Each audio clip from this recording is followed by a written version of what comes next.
and the session is Cycling Tourism and Health, Climate Change. I will just make a short introduction before we start. As you know, we are very happy to celebrate the 25th year of Eurovelo. We were all together celebrating the anniversary last week. And another good news for Turkey and Izmir is Izmir is allocated to organize the Eurovelo Cycling and Tourism Conference in 2023. We are really happy about that, and we are getting more and more motivated. I believe we will be organizing an extraordinary conference because we have good support this time, especially the Ministry of Culture and Tourism. So when we talk to cycling tourism, yeah, we at the same time we talk about health. At the same time we talk about climate change. Yeah, maybe cycling tourism is one of the best modes of tourism contributing sustainability. And the point we have reached shows that you have been doing, I mean, Eurovelo has been doing really good job during the pandemic, after the pandemic. Indicators tell us that we are doing good. So our first speaker will be Mr. Henk Zwarto, the president of European Cyclists Federation. And I just want to read his biography. As I said before, he is the president of the Cycling Federation. He is working for more and better cycling for all in Europe and beyond. Of course, all the ECF. He is a Dutch diplomat for 30 plus years and former ambassador to Finland and Denmark. He now is independent advisor on sustainability and international cooperation, when not on the road, based in Amsterdam and Helsingborg. Okay, Mr. Zwarto, the floor is yours. Thank you very much, Adnan. Can you all hear me? I can. Okay. Thank you very much, and thank you for inviting me to this this important conference. And Our pleasure. We appreciate your participation. Thank you. I'm really honored. I think I am about as far south as you are here in Malaga in southern Spain. But I'll get back to that. I should thank you for the introduction, so I don't have to explain anymore that I'm a president of the European Cyclist Federation, but maybe I shall explain what the European Cyclist Federation is, because not everybody may know. We are a European umbrella organization of national and in some cases local civil society cyclist organizations or cycling organizations. We have 4 members also in Turkey, member organizations that is. I already saw Feridun on the screen earlier, but our members in Turkey and associate members include TÜBİDEF, Enverchevko, the Alanya Sports Federation, and TGA, the tourism authority, and we'll return later to the relationship between cycling and tourism. Indeed, we work for more and better cycling for all in Europe and beyond. And we do that mostly through advocacy with our members at the national level, at the international level. To, for instance, originally my introduction was announced as being about road safety. Well, that is one of the areas we work. And of course, the main reason for people not to cycle is that they are concerned about safety. So we work for improving safety through adequate infrastructure, but also through appropriate legislation. For instance, lowering maximum speeds in urban areas, but also, for instance, a minimum distance for cars when overtaking cyclists, that they respect the integrity of the cyclist. At ECF, we also do projects.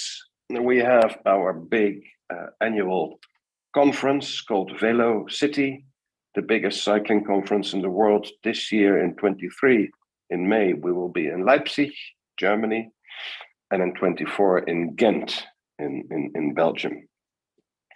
And we, of course, you already mentioned it, we coordinate the Eurovelo network, and Jens-Erik Larsen and Marta Orihuel will be speaking about that later. So I will not dwell on that because they know much, much, much more about it than I do. I was interested when I received, it's a long time ago, the invitation for this conference, that it was about health and climate change. And that is a combination you don't hear so often. We often go to climate change conferences, like we were at COP27 and before that at COP26, where we try to make clear that we are never going to reach our climate goals if we don't include more cycling in our mobility. Changing all the cars to electric cars is not going to happen fast enough. We don't have the resources. That is not the solution. And as long as half of all car trips are shorter than 5 kilometers, those could easily be cycled if the circumstances were right for people to choose cycling as an option. And of course, we know that climate change in general is bad for public health, but if we turn it around, cycling is a way to combat climate change. But if we look at cycling as an alternative to driving, then we see that the main beneficial effect at the level of society, at the level of the whole world, is not actually on climate change, it's on public health.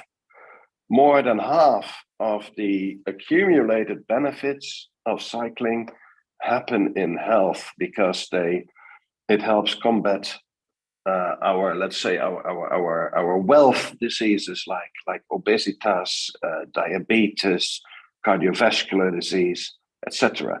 The only problem there is that investing in cycling comes from the transport budget, but the benefits are being reaped by the healthcare system, by the health insurance and the healthcare ministry, and that is something that we have not really solved yet.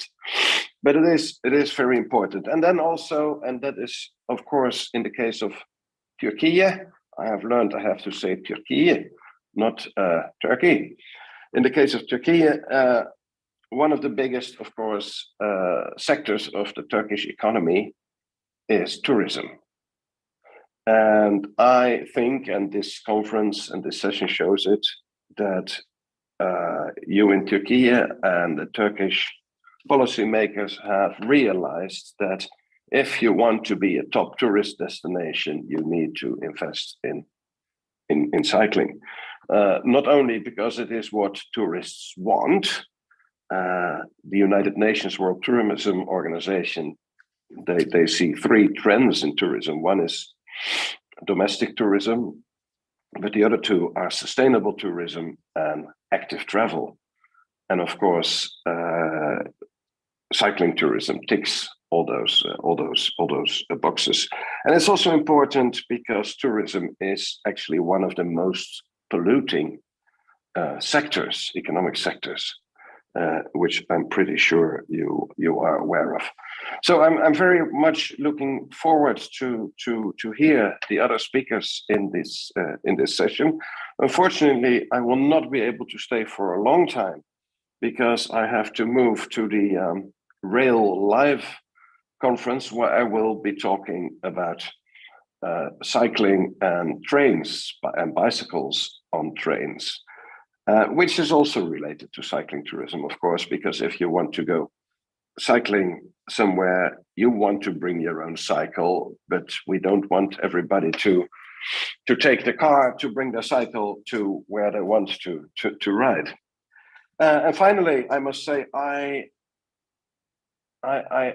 lived in Ankara just for a month in 1989 when I was working at the embassy there. And I'm very, very much looking forward to visit Turkey again next year, when we will have the Eurovelo and Cycling Tourism Conference in Izmir, 11 to 13 October. I'm very, very much looking forward to that, and of course to meeting you all in person again there. Thank you very much for having me, and I wish you a great conference. Thank you. Yeah, thank you very much to you. Yes, all around the world, any advocacy people working for cycling actually delivering the same benefits. Yeah, the benefits goes to the health ministry sometimes to the other departments. Yes, but we are kind of moving forward. Yeah, and yes, we will be looking forward to seeing you in Izmir next year. Thank you very much indeed for coming with us. Thank you. My pleasure. You.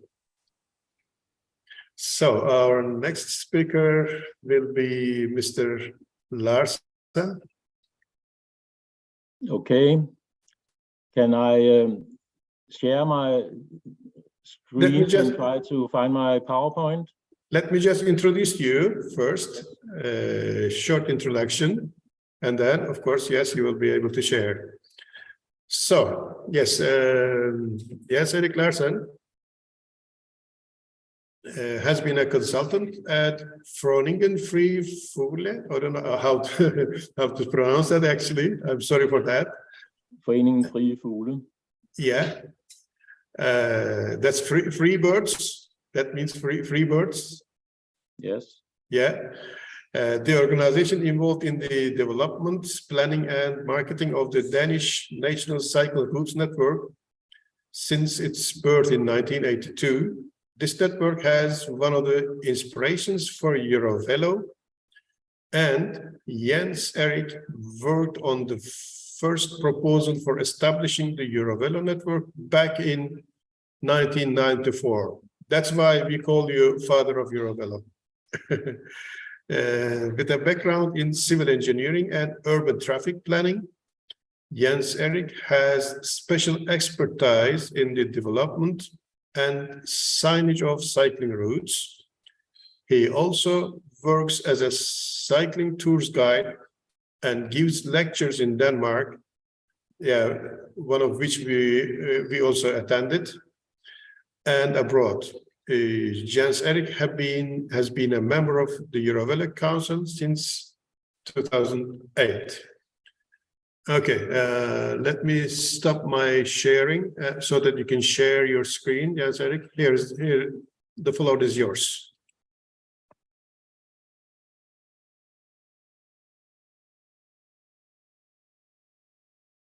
Yes, can you hear me? Yeah, we can. Okay. Yes, I will try to go through my slideshow. Then I will start in Copenhagen because the Eurovelo network was inspired from much work in Denmark. And this is the famous cycling girls or cycling women known from the 1950s and 60s. And I have even a painting in my home of these cycling women. But today they rather look like this, and This is free to take the bike on the trains in the whole area of Copenhagen, and this is very good for both climate and for promoting cycling. Do you still hear me? We can hear you, but Very good. I go on. I can only see the screen now. are you sharing a screen? Is- Are you sharing your screen? We cannot see your screen. You can't see it? No, we cannot see you. Sorry, I did. Maybe I did it. Yes, I did say share screen, but maybe I did it too early. So what happened? Maybe, yeah. I will try again. Yes. Can you see it now? Yes. Yes. Yeah. Now we can see. Okay. I start again. Yeah, I think this is better than the whole screen, but with the cycling women in Copenhagen, and then I said that now they rather look like this, and that is very good that you can bring your bike for free with all the S trains in Copenhagen. You still see the screen? Full screen, please. Pardon? Full screen. Full screen. Possible. You don't see it? We Yeah. see it, but it's not full screen. Okay, I can. Okay, I make it full screen then. Yes. Now, okay. Yes. Great. Yeah, and this is well, I have a lot of slides. I will try to go quickly through them. As I said, I start my story about Eurovelo with some inspiration from Copenhagen.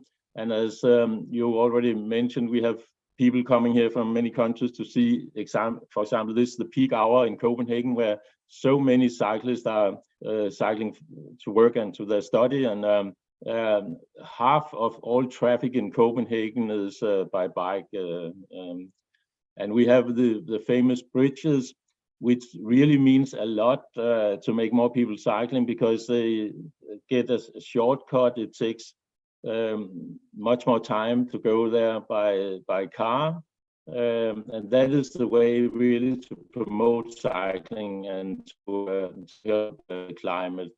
This illustration shows that if you use a bike, it takes only 25 minutes, but by car it can take 1 hour. This is not some science you find exactly, but the idea is and the philosophy about cycle planning in Copenhagen is this. And we have the cycle highways, supercykelstier, which is also very important for making more people cycling.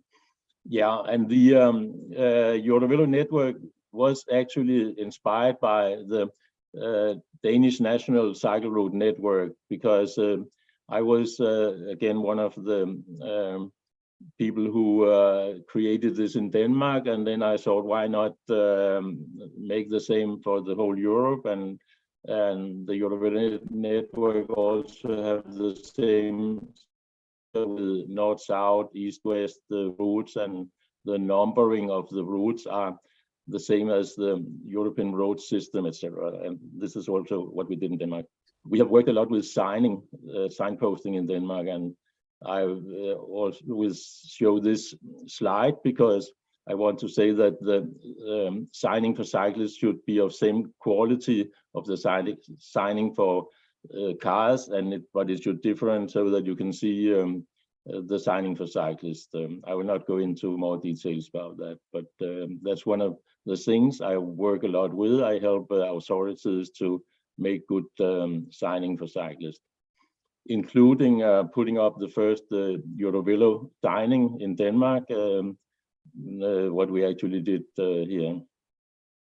Well, I was going to speak about the history of Eurovelo, and you can also find an article I wrote on the website of Eurovelo. But the story is that after we have opened the Danish network in '93, there was some very interesting conferences in Belgium where professional people from different countries, from Via Verdes in Spain, from Sustrans in UK, and from the Netherlands, etc., met, and we put our head together and tried to develop the Eurovelo idea. In the beginning, it was a small working group inside ECF, and ECF was not very interested in the project, but later they become much more interested in it. So we started very low cost and worked lying on the floor, drawing lines on a European map. And in '97, we managed to have collected sufficient money to ask European Commission to match fund the money we have got, and then we launched the Eurovelo project in Logroño, which you see on the photo left down. And there are people from Via Verdes and from Norway and me. And so the project was run by our organization, Frie Fugle and Sustrans in UK and the European Cyclist Federation. Later, when it became bigger, the project, the European Cyclist Federation wanted to own the project, and then we created the Eurovelo Council, where I've been until last year. That was a short history, but on the left here you see one of the first maps made. That was Claudio Pedroni from Italy, who was the designer of this, and later the map became like you see on the right. But I was actually in Italy this year and to meet with Claudio, and we were studying how it was on Eurovelo 7 here. Yeah. But during the years, we have made a lot of different reports. One of the things we investigated was the economy in cycle tourism. There were some old stories that people saying, the authorities saying that cyclists do not contribute to the local economy, but some research showed that cyclists actually do eat and they do sleep, so they do put money in the local society. And when this report turned up, the authorities decided to invest in cycle tourism.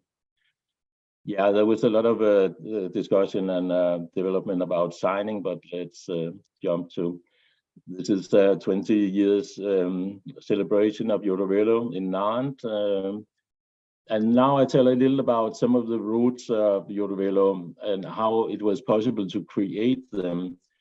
The first one is the cycle route.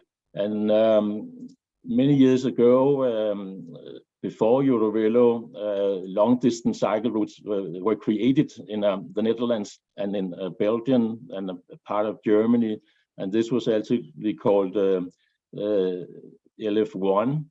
So the west coast of Denmark was also number one. And so that was a kind of the start of making this North Sea cycle route. It was actually just a cooperation between all those authorities as an independent initiative. But this was the first route which opened in its full size. Maybe you would think that it's too cold in the north and it would have been better to develop a route in South Europe, which we have also done, but later. But it turned out that when you realize a route, then people come and cycle it, and the marketing is very important, but people want to follow science long-distance cycle routes.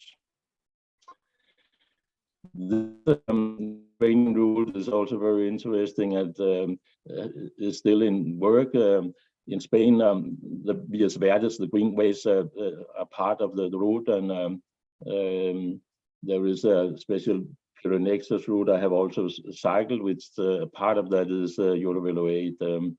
Unfortunately, some of it is not very good when you cross the Pyrenees, but there's always work to do to improve the routes. The person, Sissel, who was the head of the super cycle highways in Denmark, is now cycling this Eurovelo 8 and put information every day on Instagram. And she also met the problems here crossing Eurovelo 8 in the Pyrenees. But it will probably be better one day. It's very nice in Nice here. You cycle along the coast on Eurovelo 8, and when you come to Italy, you find interesting places. The physical structure of such a Eurovelo route can be very different, but the signing, of course, puts it together. In Croatia, you have some good parts, but I remember also many years ago cycling on very hard, bad surface. I've been in Albania several times, and they have an old tradition for cycling. But of course, it takes a long time to work with the authorities to get the route through. But it's a good start that people have a bicycle and like to cycle there. Other problems in Cyprus, but we have worked hard to build the roads there. People like to go by car, and they park sometimes where the cyclists should be. And it has been fantastic to, I've been 2 times in Turkey, thanks to Feridun and Adna, and we have, I was very impressed that you worked so hard to build the Eurovelo route here. And it was a great pleasure for me to cycle with you in Cappadocia and in Izmir. It's very important when you develop cycle tourism to help climate that you think about more than infrastructure. I have this temple model showing number one is the basic, it can be the climate, if there are mountains or it's flat. Then the 3 columns is one is infrastructure, of course. But the other one is that you need accommodation. We have had some problems in some Eurovelo routes that you have to cycle 200 kilometers to find a hotel, and that doesn't work. Besides, people want to see interesting things. And when you have those basic things, the columns, you should put them together as a cycle tourism product. That has been a problem even in Denmark, that there are too many authorities who don't work together. But in Eurovelo project, we have found out that it's very important to have a responsible authority for the whole cycle tourist product. The roof is the marketing, of course, which is also very important. Yeah, infrastructure, of course, important. Marketing, very important. They did that in Austria and along the Donau Radweg a long time before the route was finished. But you have to tell people that there are good facilities. And of course, the signing and the nice things to see during your trip. And a good service. If you have some problems with your bike, or then it's good to have some help. And the bed and bike, the cycle-friendly hotels is very important. This is, I think, from Luxembourg, or maybe it's from Belgium, never mind. Unfortunately, the guy, there was no space for him, only for the bike here.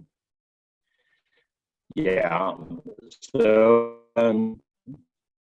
I wish you good luck in future working with Eurovelo, and I'm still here and can help you if you need some ideas. Yeah, thank you very much, Mr. Larsson. You have already been very helpful for us. We have been cooperating, as you said, in Izmir, in Cappadocia, and it was a really amazing experience for us to join the city ride with you. We have been learning a lot from your experience. Thank you very much. And hope to see you in Eurovelo conference in Izmir. Yeah, let's see. Should I say new share here, or can you do something? Sorry? Should I point on new share here to allow you to go on, or? I'm sorry, I don't understand. No, can you change the screen, or should I do something? Ah, yes, you need to stop sharing screen. Up above the screen. Yeah, there's a new share. Should I just point that? It should say stop sharing. I can do it for you. I can do it for Yeah. you. Okay. Good. You do it. Okay. Yes. Yes. Yeah. Thank you very much once again. It is a really pleasure for us being with you. Okay. Now, our next speaker will be Marta Orihuel. Let me share my screen first.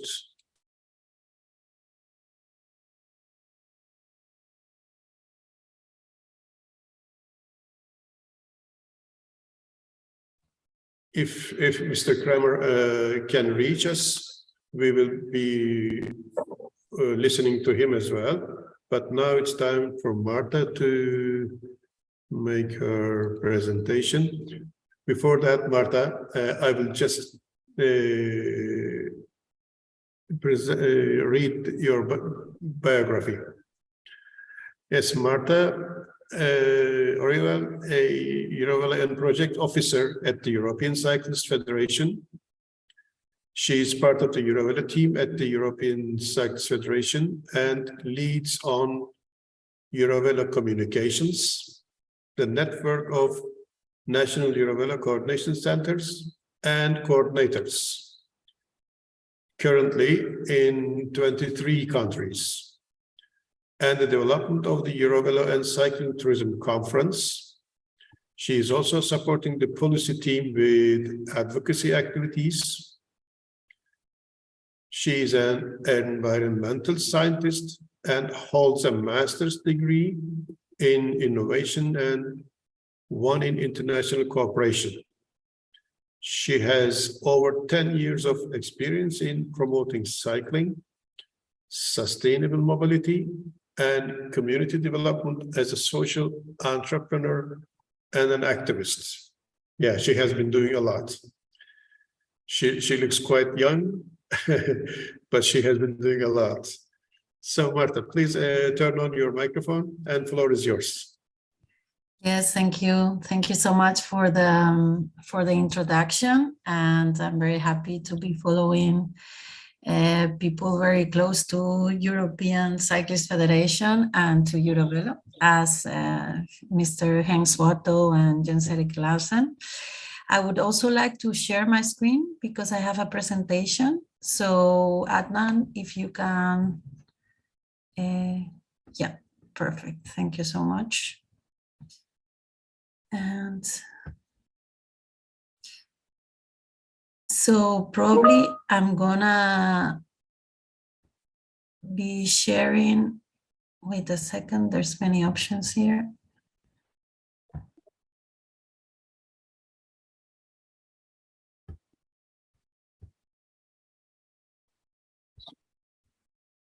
It only allows to share the full screen I'm seeing, no? There's no option to share just the slides.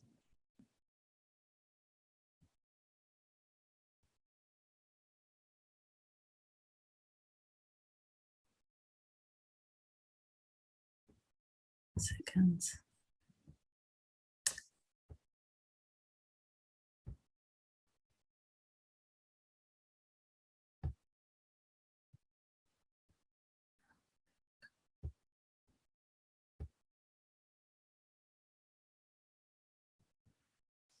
Well,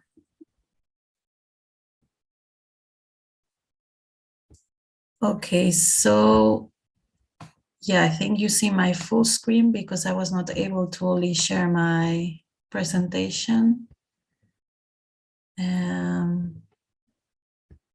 But it's a bit, right now having a bit of issues. Okay. Are you able to see my presentation? Yes. Could you make it full screen or this way? I can. The only thing is running a bit slow. Okay, no problem. From beginning. Can you see now full screen? Yes. Okay. Yes, we can. Perfect. So yes, I was invited to speak about the Eurovelo 2030 strategy. And also I wanted to frame it a bit with connecting with what Jens Sering has been speaking about, was to introduce a network that we are all very familiar in this panel discussion about, but also for the people who are following the event. So in the beginning, it was a vision back in the 1990s to connect Europe by bike. And right now, 25 plus years later, we are counting on 17 long distance cycle routes that cross and connect the continent. It's the largest cycle network of its kind in the world. And once finished, it will totalize over 90,000 kilometers. Right now, we can say that 60%, that means like 51,500 kilometers, is already rideable. That means that it's ready to ride. But of course, as you know, we have different definitions of what developed routes mean, signs, and all this different, because Eurovelo is a living project, and since the beginning has been working towards improving the quality of the routes, getting more local, like also improving the development of national, regional, and local networks throughout the countries that it crosses, and generating also a benchmark, like what are the quality, what we can call quality infrastructure in cycling tourism. It has been signed in 24 countries right now. We have Eurovelo is becoming more and more known around, with over 2 million sessions on eurovelo.com in 2021. We currently count with a network of 23 national Eurovelo coordinator centers and coordinators, and has been referred the network in 11 national cycling strategies in Europe. And it has been estimated that it can generate 16 million trips every year, generating the 7 billion indirect revenue. That's a study from the European Parliament that was hosted in 2012. So yeah, like very impressive numbers for a network that has been for 25 years developing this cross-border cycling. And we can say that even if it started and has started, like from a very strong vision of cycling advocates and organizations that have managed to find the collaboration between them, the funding, to develop this European success story.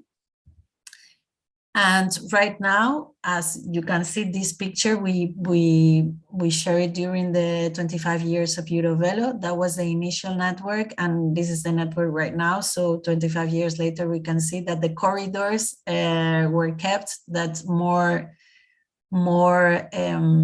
cycle routes had joined the network, but the main purpose of the network, and there I can refer to the vision of the network by 2030, is that Eurovelo will be a fully developed and high quality European cycle route network, which is well connected to national, regional, and local cycle route networks and other sustainable modes of transport that will therefore drive further increases in everyday cycling and cycling tourism, in alignment with ECF's vision to improve and increase cycling across the whole Europe.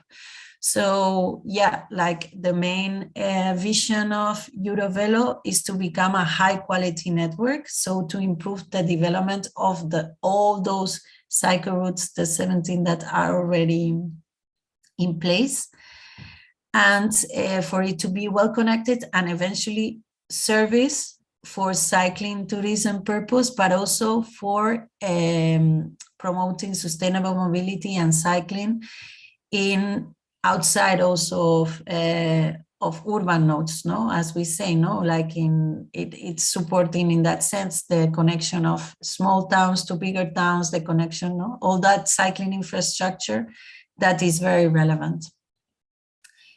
And the mission of why we are doing this, no, is because we believe that the European cycle route network, when it's strong and well connected and sustainable, can act as an accelerator to increase cycling in all its modes. It will drive change in European and national policies in practice, and it will benefit all categories of cyclists, including everyday cyclists, cycling tourists, and leisure cyclists, and will eventually help to foster sustainable tourism, a different type of tourism that we have been already mentioning. That it's, I think that in a context, no, of this Congress on Health and Climate Change, it's really relevant to speak about the need of shifting the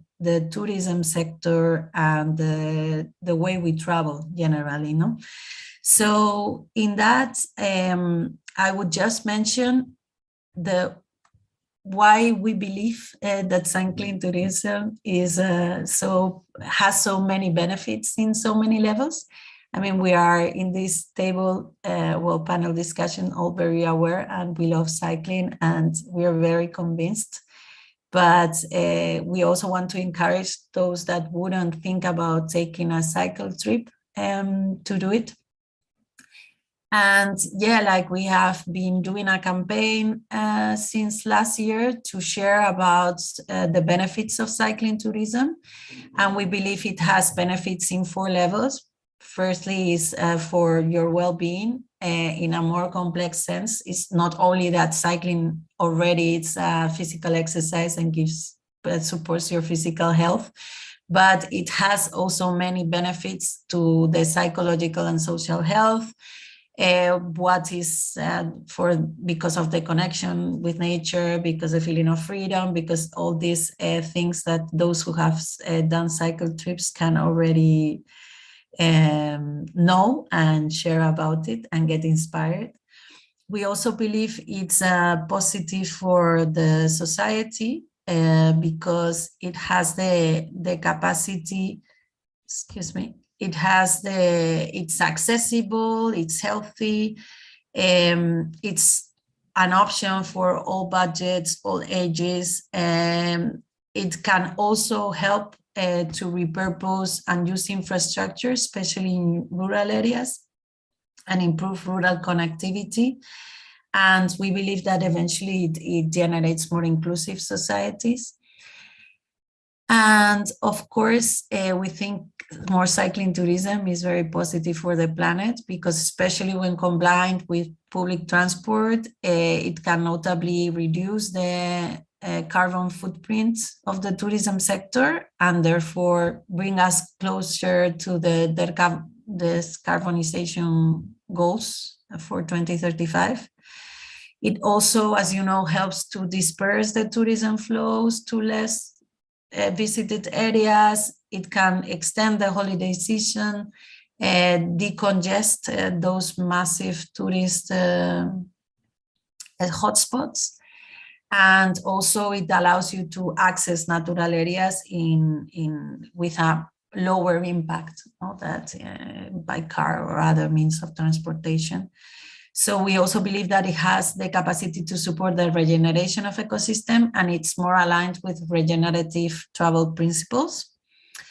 And of course, it's important for the future because, as we say, it's very aligned with many sustainable development goals, and it will also support to rethink tourism in this context of climate change, besides thinking of how are we gonna change the transport sector that is responsible of almost 70% of the GEIs, no, like the carbon, well, they're responsible for the temperature raise. It's also addressing a tourism sector that it's also responsible of a big percent of those of that carbon footprint. So yeah, this is the why and a bit the how we're planning to do this. Our main goals, as said, when developing the European cycle route network, will be to increase the levels of cycling. Will be also to achieve more sustainable policies and practice in the transport and tourism sectors via advocacy activities, to support then the development of a sustainable tourism sector and to ensure a solid organization and financial basis for the Eurovelo development, for it to be a sustainable project by itself. So of course, this has already been mentioned by Jens-Erik a bit about how to develop, we foresee, cycling tourism and attractive cycling tourism destinations. Most of our work is really based on the collaboration, strong collaboration, and one of our main goals is to empower that it continues and that it can be fostered in our national Eurovelo coordination centers and coordinators network. As I said, it's already present in 23 countries and are the ones responsible of ensuring the operation and quality of the Eurovelo network locally. So one of our goals is to also have a national Eurovelo coordinator center in each of the countries that crosses the routes. And it's a big part of our goal because that will ensure the proper development of the route and cycling in general. As we say, we believe that Eurovelo can be a backbone for national cycle networks. And we have seen how it has been used as an instrument. As said, it has been referenced in 11 national cycling strategies. So an instrument to advocate to develop cycling infrastructure in a consistent and coherent way along the different countries. We are also advocating then to include Eurovelo in the Trans-European network for transport, because we believe that cycling should also be considered as a relevant transport mean in the European Union. And as said, we believe also that right now is a very good moment to develop this because cycling tourism is booming. As we presented last time, this is based on our own numbers in collaboration with EcoCounters on the growth in Eurovelo routes. It's an 11% growth, 40% corresponding to weekdays, 10% weekends, 10% during weekdays. And besides the trend of there's many things that is supporting that trend, also the growth of usage, we see the growth and increase of the economic impact. As we said, we believe it has a positive effect in local economies. But according to the study of Destination France, that you can see all the economic spin-offs, for example, of bicycle tourism in France. That means that many small businesses were created due to the development of cycling tourism. It increased by 46% in 10 years, and it reached 5.1 billion of revenue per year. They spent more money, you see, cycle tourists than regular tourists, and also they stay more days. So it has a lot of potential. And for it to, and of course, the growth of e-bikes is also supporting the trend. More people are cycling of more diverse range of ages and physical possibilities, and also they're cycling longer distance. So I think that's a trend that is also supporting the growth of cycling tourism. And these different things to work on to develop high quality cycling destinations and attractive cycling destinations have already mentioned by Jens Erik. So I'm not gonna go very deeply into it, but just to agree in that the high quality cycling infrastructure is important. Cycling tourists need attractive, safe and comfortable routes. We have the European certification standard that is a methodology to benchmark and generate, and also our routes inspectors training in that sense. We are gonna have one hosted in April in next year in Brussels again.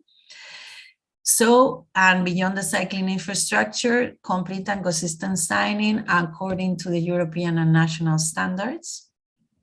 And of course, to keep on promoting intermodality and promoting good public transport connections with cycle carriage for cycling tourists and people with their bikes to be able to go to the destinations they would want to reach.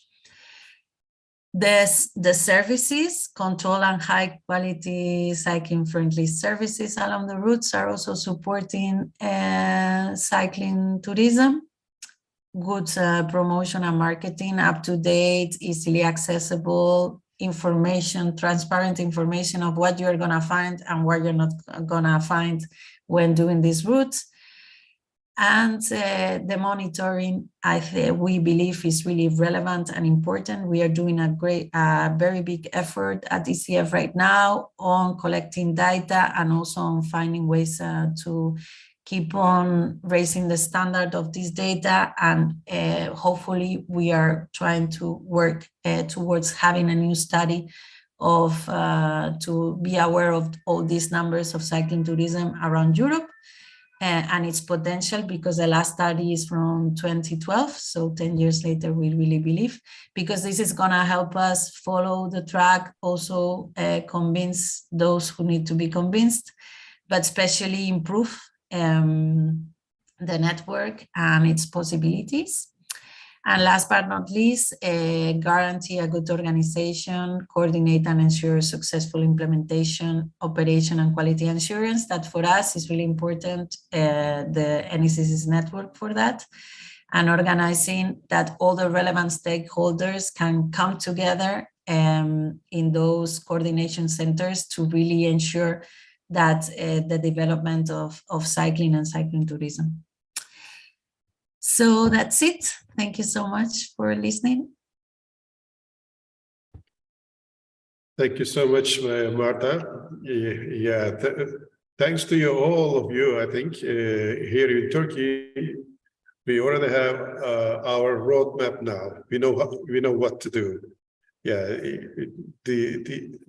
the information you share is, let's say, priceless, really valuable for us. Thank you very much.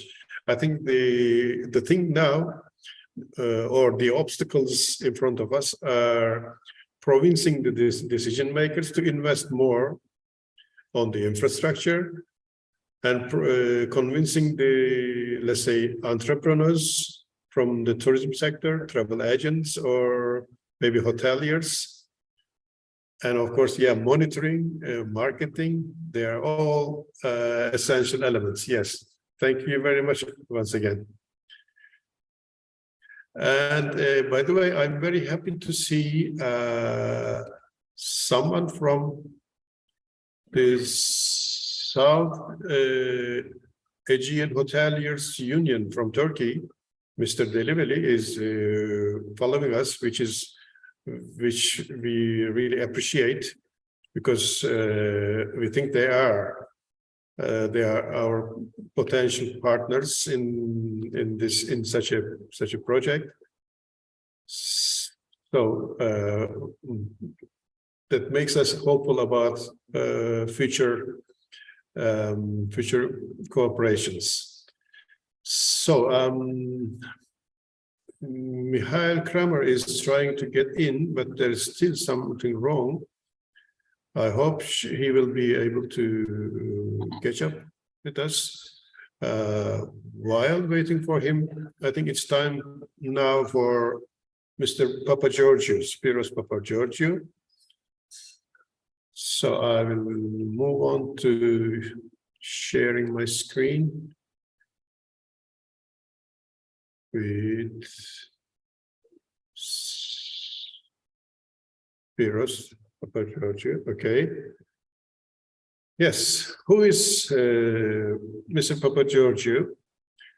He is the development director of the NGO Cities for Cycling in Greece. He has been advisor to the mayor of Athens for cycling, and he is cooperating with local authorities in order to promote cycling in Greek cities and cycling tourism.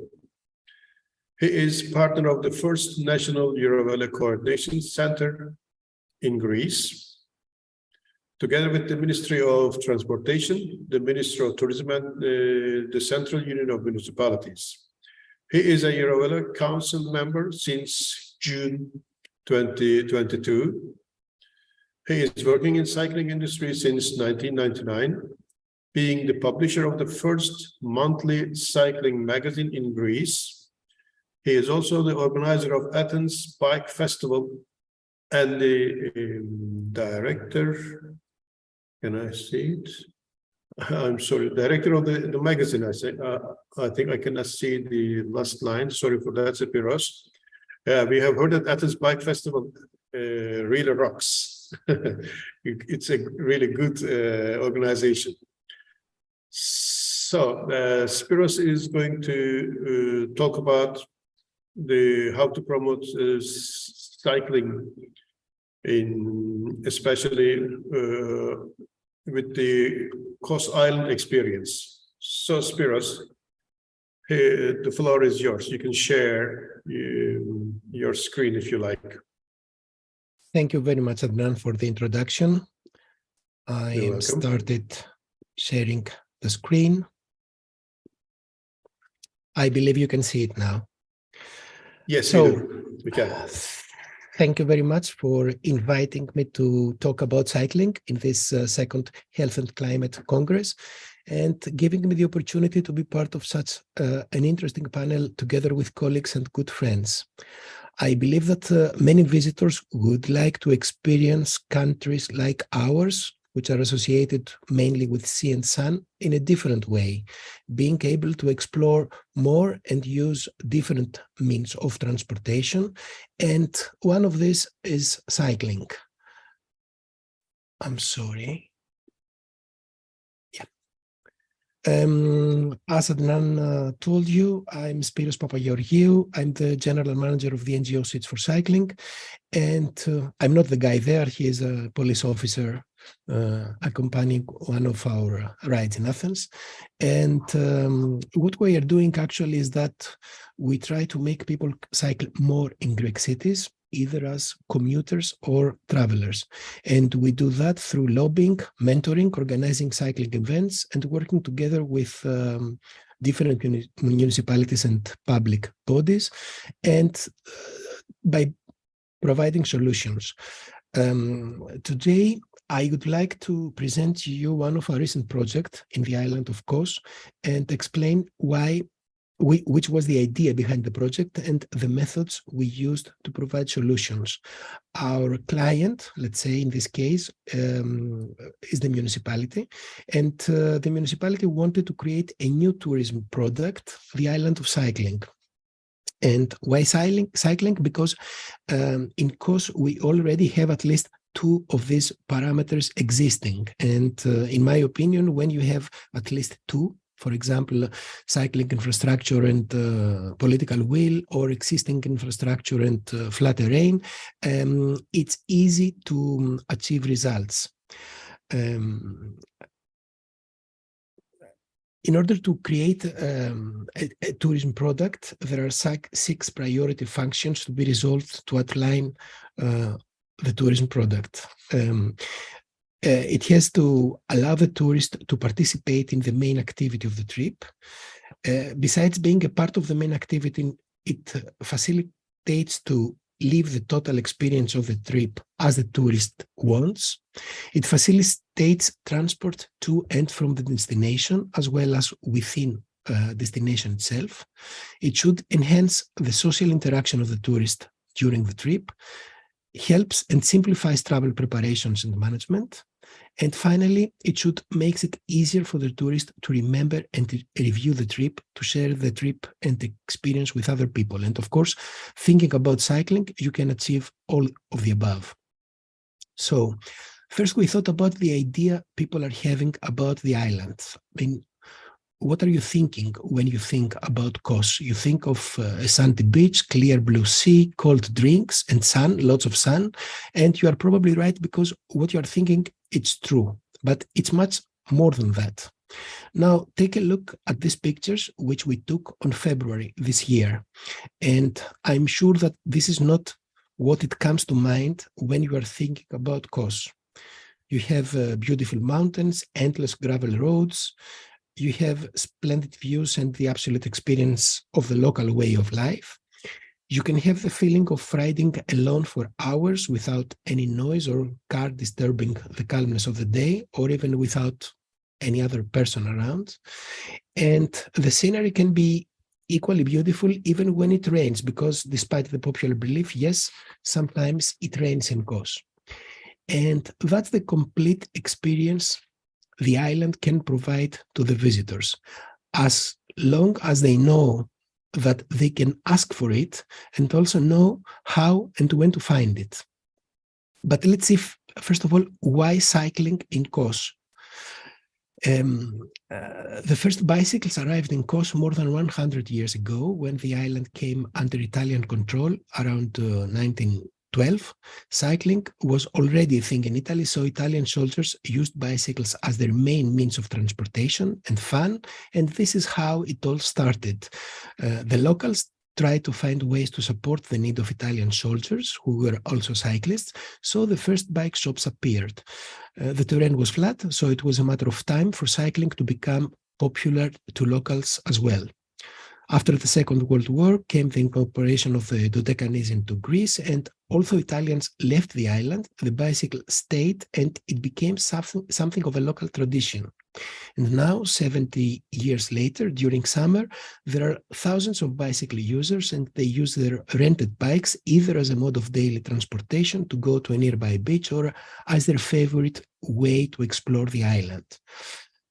But all these bicycle users, they are not coming to Kos because they want to cycle. They choose cycling because they come to Kos, because in Kos it's easy to ride a bike. But that is a huge opportunity for sustainable tourism. So why not take advantage of the fact and invite, besides your regular visitors, people who would like to enjoy cycling holidays in a destination which is ideal for cycling? In other words, why not use what you have already to create a tourism product? This is what the mayor of Kos and his team were thinking about when they approached us, asking for ideas and directions. And our discussion soon turned out to become a complete study about one specific request: how to evolve cycling into a new, fresh, sustainable and promising tourism product for Kos. Or, to put it in a different way, how to create a new cycling destination.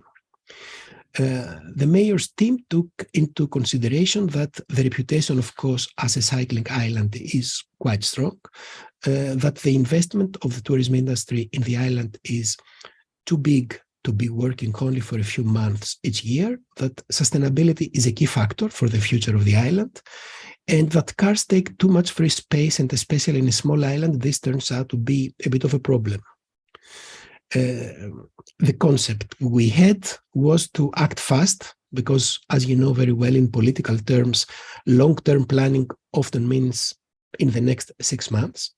It had not to be expensive, because in such a short time, it's not always easy to finance a huge project. it had to be clear for the local community to understand it and be sure that it will not affect much their everyday life. So the study we have created, we decided to move it into 3 different directions: cycling as means of transportation for visitors and locals, cycling as an adventure and fun activity, and cycling as training and exercise for the enthusiast. For the first part of the project, we thought that since the bike paths were already there, what missing was to make it obvious to the visitors that this island supports the use of bicycle and makes the life of bicycle users easier. We proposed new connections to the existing bike paths, the improvement of the infrastructure, and the implementation of new signposting for the city. For the second part, which has to do with fun and adventure, we thought to make good use of the existing network of mountain and gravel roads. So to start with, we choose 10 different routes of different difficulty level, from super easy to more difficult ones, and we created special signs for these routes. And for the third part, the long distance routes, we proposed specific ideas to discuss about them with the local community in order to create long distance route network, some national routes. During the high season, the roads that you can see on the map can be busy, but the rest of the year they are quiet and you can easily enjoy cycling there. So by that, we provided answers to 3 key questions or needs. How to create an image for cycling, which was achieved through signposting and complete networks of bike paths, safe cycling for everybody in asphalt roads, and ideas for cycling enthusiasts in the mountains. The time schedule for the implementation of the above is 12 months. That's why I told you it had to be fast. The municipality started with the bike park signposting in different mountain roads, and they will continue in the next months working with the bike paths. The commitment to cycling is already presented in the official website of the island, together with the information and ideas for the visitors. So why the visitor would like to come to Kos for cycling? There are plenty of reasons why, because it's a beautiful place, it's different, it's a new destination, and I mean for cycling. And certainly by bike, you can experience it in a total different way, especially if you do that outside the peak season of the tourism. But the most important reason is that as a cycling tourist, you feel that they have thought of your needs. You can find information about what to do and where to go. You know that you can find all the necessary infrastructure, good quality bike service, and that the locals are supporting cycling. It is important to know that there are more than 6,500 bikes available to rent at any given time, from affordable city bikes to the most expensive mountain bike e-bikes, and that there are bike shops of great quality, which can be compared to any first-class bike shop in Europe. And most of all, to know that you are arriving in a cycling destination. The municipality is handling the project in a very efficient way, I think, and they even create opportunities for below-the-line activities. The most recent one was an expedition of a famous Italian cycling brand, 3T, who arrived in Kos to make the official presentation of their new bikes, and I think it worked. So we can believe that Kos could soon see the results from their new product development, and why not become even a cycling hub for the nearby islands, since it's rather difficult to find so many different bikes in such a variety elsewhere in the area. I think that Kos is on the right track, or better, on the right bike path. And it seems that if you love bikes, you will definitely fall in love with this unique cycling island as well. Thank you so much for your interest. Thank you so much, Spiros. I'm really impressed. There's a lot of things going on, a lot of things happening over there, and especially in Kos, which is very close to Turkey mainland to Bodrum. And they cooperate very well with Bodrum. Do they? Yes, yes. I have met the vice mayor of Bodrum 2 or 3 times there, and we talked about Okay. cycling tourism. So we would like to involve in the communication and cooperation.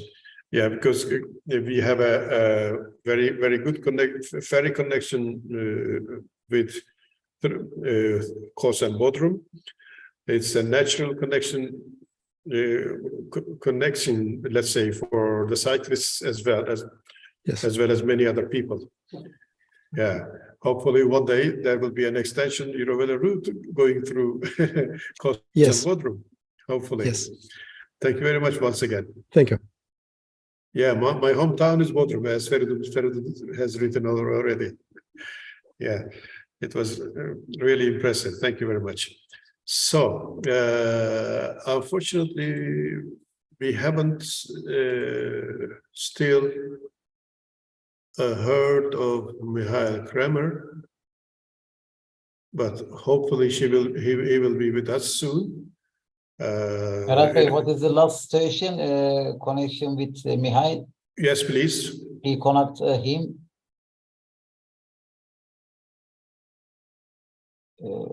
Mr. Ferhat say that we will contact with him now. Ferhat Bey, can you hear me? Did you contact with Mihail?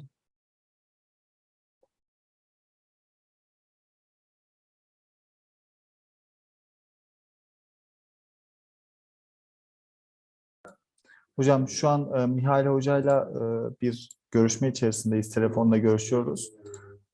Giriş yapma adımında bir takıldık sürekli olarak. Bir 15-20 dakikadır telefonla görüşüyoruz kendisiyle. Bağlamaya çalışıyoruz. Sorunu gidermeye çalışıyoruz. Ona göre açıklama yapalım. Tabii ki şimdi burada bir hocamız var. O da İngilizce biliyor. İngilizce olarak anlatmaya çalışıyoruz hatta. Tamamlayacağız inşallah hocam birazdan. So hopefully he will be joining us in maybe 5 or 10 minutes. I can start now. Yeah, Feridun, you had better start. Let me introduce you first. You can say something if you want. Yeah. Or I can say. Let me share my screen. Yes, where is it? Okay. Yes, our next speaker is Feridun Ekmekçi. As you can see on the screen, hopefully you can see. Can you see the screen? Yes. He is the president of Enverçevko, the Association of Energy Efficiency and Environmental Protection. And he is the national coordinator for Turkey. And he is the national coordinator for Now We Move, grassroots physical activity campaign. He is a European Cycling Standards Eurovelo route inspector, member of Scientists for Cycling, cycling-friendly employer, BiPAD policy auditor, United Nations group of experts on cycling infrastructure, and our Enverçevko actually is a founder member of Federation of All Cycling Associations in Turkey, which is the first federation of cycling associations, not cycling clubs. That's all. So I stop sharing my screen. Feridun, floor is yours. Okay, thank you, Adnan. First of all, since I am the last speaker, maybe before Mihail, I would like to end the session with a short speech. Thank you to all participants for accepting our invitation and participation. Your participation honored us. Thank you to both ECF management and Mihail and Jan-Erik Larsen for their Eurovelo work, which is long-term process. This is very important for us. They supported, you supported our work by discussing view on cycling tourism issues. We have previously had supportive work with Marta from Eurovelo management team and Spiros.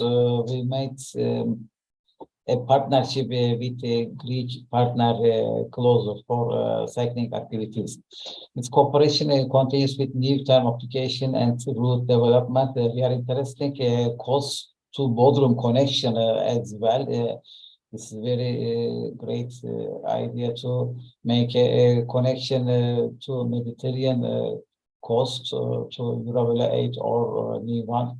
Dear all, as a Merchant Association, we have been carrying out the Eurovelo National Coordinatorship for more than 10 years. Normally, maybe you know, we are an academic association. I am a lecturer at the University Muğla Koçman University, located southwest of Turkey. And but we are long distance cyclists. Yes, we use our bicycle as daily transportation and tourism model, but we advocate cycling infrastructure as national level. And we follow ECF works on this issue. I have been following the literature on bicycle tourism studies since 2002. We carry out many field studies, local route project studies in our region and our country, as both as long distance cyclist and academician who is a project expert. Our friends in association focus on environmentally friendly bicycle transportation and bicycle tourism. We have transformed this into a local, regional, national benefit with national and international studies.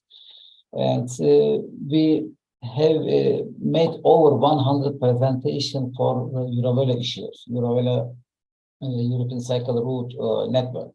We, as an advisor, supported the Izmir Metropolitan Municipality firstly, and we worked together with for application process of Izmir. Route development work continues now. As we said before, it is a long-term study. As now, it is necessary to use local and regional routes, including in the Eurovelo network extension or new cycling routes for Eurovelo network. Therefore, local regional bicycle networks are of great importance. First, we try to motivate our decision makers as a national level to development local and regional and national cycling issues, cycling networks. Declaration of intent from two regions was made to the ECF management for this year, 2022. One of them is from Istanbul Metropolitan Municipality. Other one is from Mersin Metropolitan Municipality for a different side of Turkey, south and north. Istanbul Metropolitan Municipality is making presentation for the Tras region. The feedback tour was completed with the participation of our members as a national Eurovelo coordinator and the Tras region and the Istanbul Metropolitan Municipality. The application preparation for the Eurovelo 11 is Europe cycle routes continues taking into account the recommendation of both the National Cycling Master Plan and the ECF Management Eurovelo Advisory, Eurovelo Council members. And if Istanbul Metropolitan Municipality complete and send the application, it will be waiting for a long-term study and evaluation process. I would like to share a draft map for Istanbul possible, and this is our draft map developed by Istanbul Metropolitan Municipality, and Engin sent this draft map to me for this presentation. There is a ferry connection to Ayvalık from Athens over the Greek Island. Ayvalık, Çanakkale, Tekirdağ, Lüleburgaz will be able to extend it to the European part of Istanbul by pedaling. This region is very nice to pedal through Çanakkale, Tekirdağ, Lüleburgaz, and Istanbul at the European side. This route is also compatible with the National Cycling Master Plan. It is planned to exchange views with the relevant cities for cooperation in the route development process. When this connection is developed, it will be a good opportunity to transition to the Anatolian side. Maybe in future we can develop this route at the Black Sea or other capital routes to Ankara and Cappadocia or other cities as well. And when this first stage is completed, connection to different destinations will be possible. For new studies, connection possibilities such as Black Sea route, the capital route, and the sea route will be evaluated by cities. We will support them for these issues. And we can say, yes, in our region, in our country, cycling tourism is growing up rapidly. And now, finally, this is enough for now. And that's all from my side. Thank you. Thank you very much, Feridun.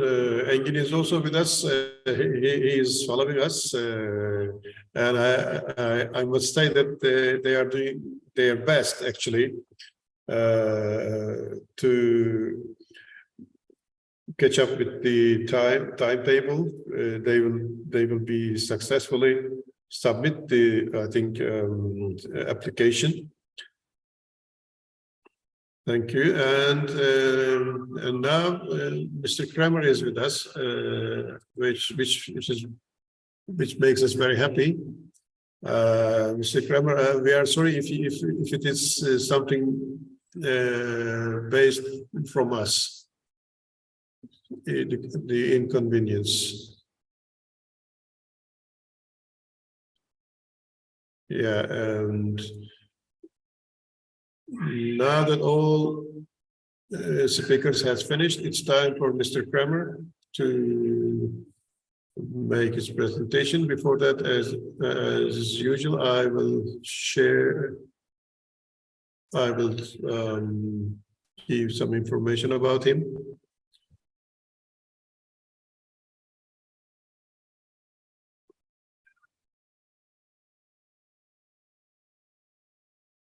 Okay. Yes, Mr. Kramer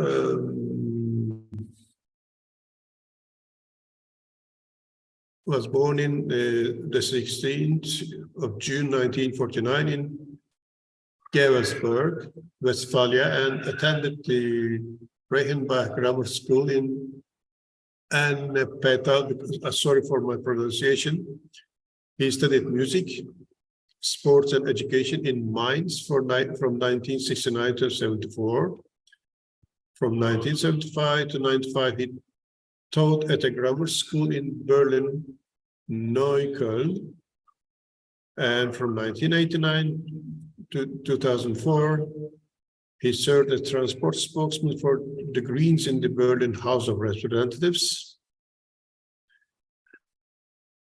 Alongside his work as a member of parliament, he took several teaching positions relating to the transport and urban policy at the Otto Schur Institute of the Free University of Berlin. Michael Kramer has been, Michael Kramer, I'm sorry, has been a member of the European Parliament since 2004, and he served as the chairman of the Committee on Transport and Tourism from 2014 to 2017. He also continues to pursue several journalistic activities through publications in journals and books. On the 14th anniversary of the wall in 2001, Michael Kremer organized public wall forays. After that, the Berlin Wall trail was signposted and built bike-friendly.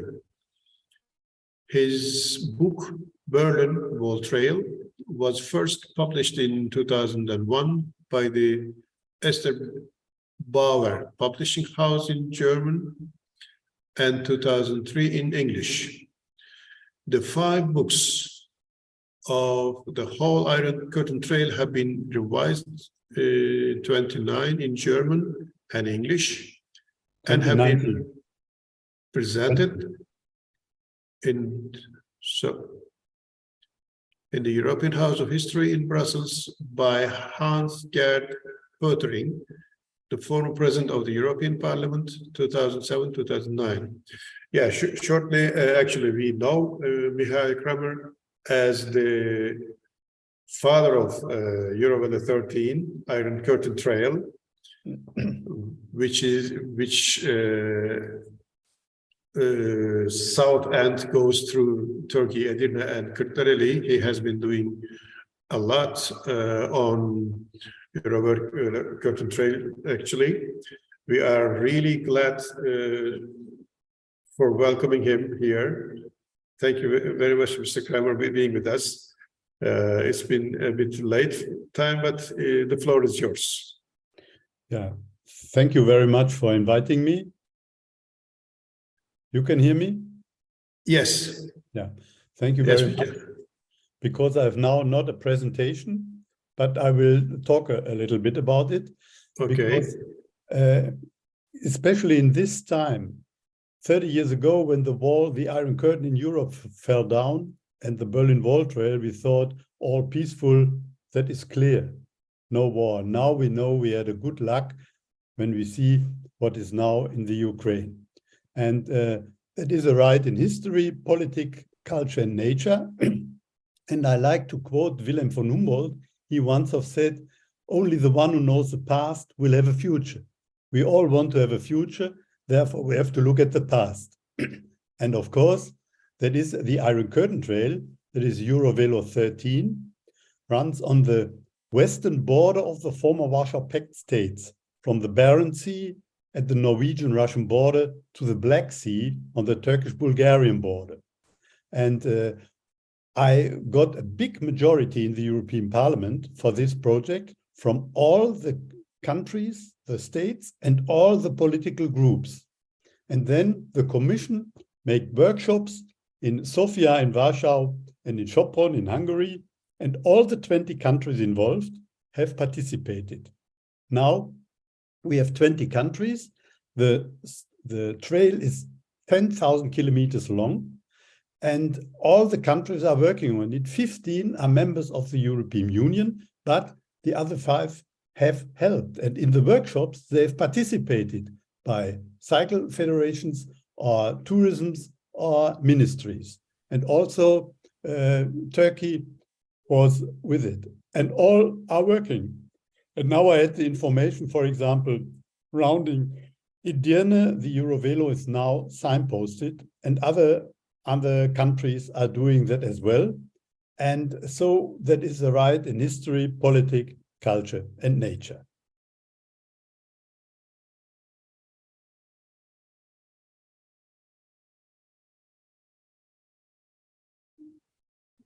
Okay. Thank you very much, Mr. Kremer. Yeah, we haven't done a lot on the Iron Curtain Trail as this Turkish part, but hopefully we will manage to achieve some improvement in the near future, let's say. Yeah. One I will mention, because it ends on the Black Sea on the Turkish-Bulgarian border. Yeah.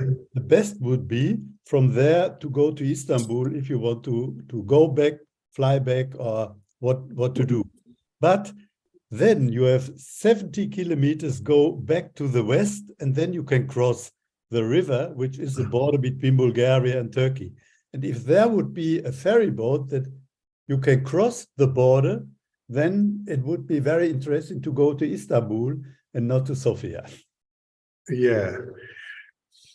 Time will show. I don't know what will happen. Yeah. Thank you very much again being with us. We appreciate your participation. All other speakers have finished their presentations. So now I would like to ask the guests or other participants if they have any questions.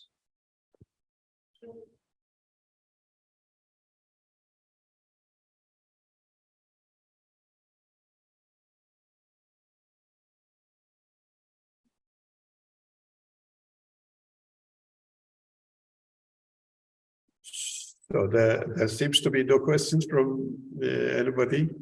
Then I make some words because after I have lost the European Parliament in 2019, I had a lot of invitations to give my presentation. I have a PowerPoint presentation with bicycle tourism, with the Berlin Wall Trail and the Iron Curtain Trail. And all over Europe, in Thessaloniki, in St. Petersburg, of Malta, in Innsbruck, but it was all cancelled by the Corona pandemic. Oh. And so, but now it comes back. And if there is a city interesting to me that I give the presentation about the Iron Curtain Trail, then I will do that. Oh yeah, it would be actually good to get your presentation and to be used on the Congress records. Yeah, I asked if you need it, but I didn't get an answer. But I can send it to you. Okay, thank you very much. Thank you very much. So Mr. Larsen is here with us. Hank Svarto was with us, but he had to move on to another congress. He's in Malaga. And Marta Aurel from ECF Eurovelo team is with us. And Spiros Papageorgiou is with us, Greek National Eurovelo coordinator. And Feridun is with us. I would like to thank you, all of you for being with us. As I can see no questions from the followers, I would like to end this panel. I'm sure we have let's say good support. We have been having. We have had good support from all of you for such a long time. Thank you for your great support. Hope to see you again, once again, in another composition. Yeah, Feridun? Jens Erik hands raised hand. Yes, thank you. Now we have the time. I would like just shortly to add that I had the pleasure in September to lead a cycling group cycling in Alsace in France, where we followed the Eurovelo 5 down through the wine areas. That was a fantastic route. And then we followed the Eurovelo 15 along the canal, Rhone-Rhine canal. And some of the participants said that they had never cycled straight away 50 kilometers like that before. And it was very easy and very beautiful trip. And we took the train from Copenhagen to Alsace in order to be more climate friendly, and we will try to develop that more in future. So I'm very active promoting cycling in many different ways, and this time we used the Eurovelo routes very much. So that was a very nice experience. And thank you everybody for meeting you like this. I hope there will be more opportunities in future. Mm-hmm. Thank you very much. Yeah. Mr. Kramer? Yeah, because I wanted to mention the Eurovelo 13 is the first route, Eurovelo route, which is now also a cultural route. The Yeah, Council yeah. of Europe, with 44 countries, they have done it, and that is great. And in 2021, it was the best cycle path from Gmünd to Bratislava, which was designed by the Netherlands, by the Fiets en Wandelbus. And so this program, or this tour, is now very popular. Yeah, thousands of people are traveling along Eurovelo 13. Yeah. And Engin from the Eurovelo Istanbul Metropolitan Municipality team sending his greetings. He is already with us here. Thank you, Engin. And so this is the end of this very,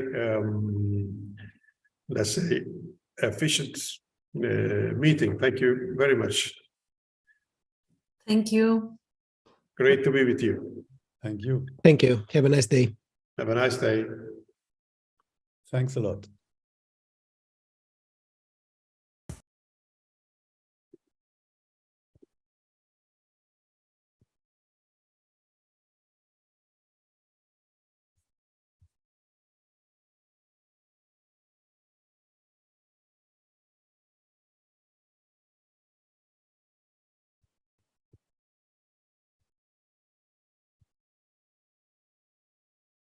Berat Bey tamam galiba değil mi? Kapatabilirsin şeyi. Evet hocam, ağzınıza sağlık. Tamam, çok teşekkür ederiz Biz yardımlarınız teşekkür için. Rica ederiz hocam. İyi günler dileriz. İyi günler.